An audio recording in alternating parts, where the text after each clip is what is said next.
হ্যাঁ, আমরা হচ্ছে সফট টিস্যু সোয়েলিং নিয়ে কথা বলবো। সফট টিস্যু সোয়েলিং মানে সফট টিস্যুই মানে হচ্ছে কোনো মাসলস বা স্কিনে কোনো ধরনের টিউমার হয়েছে। এটা শরীরে যেকোনো জায়গায় হতে পারে। এবং সোয়েলিং মানে ফুলা। তো সেক্ষেত্রে হচ্ছে কোথাও যদি কারো কোনো টিউমার হয়, সেদিন যেমন একটা আমি আল্ট্রাসোনোগ্রাম করেছি, বলছে যে টিউমারের ডপলার করতে হবে।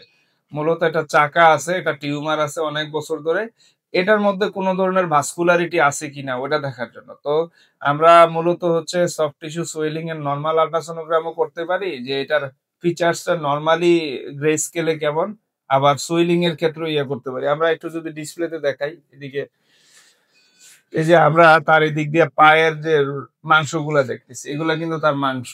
এবং আমরা যদি নিচের দিকে যাই, এই এই যে নিচের দিকে গেলে এটা হচ্ছে তার হাড়। হাড় হাড় শেডো আসে।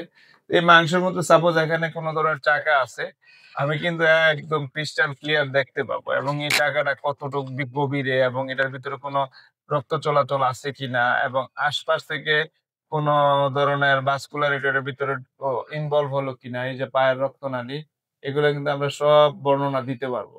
এবং এটার জন্য কোনো ধরনের প্রিপারেশন লাগবে না। এবং আমরা চাইলে হচ্ছে ওই টিউমারটার আবার যেভাবে বলেছিলাম যে স্টেইন ইলাস্ট্রোগ্রাফি, সেটা করেও টিউমারটা কি ক্যান্সারাস না নন ক্যান্সারাস সেটারও একটা ধারণা দেয়া যাবে। Dark and dark, like the holography. Thank you, dark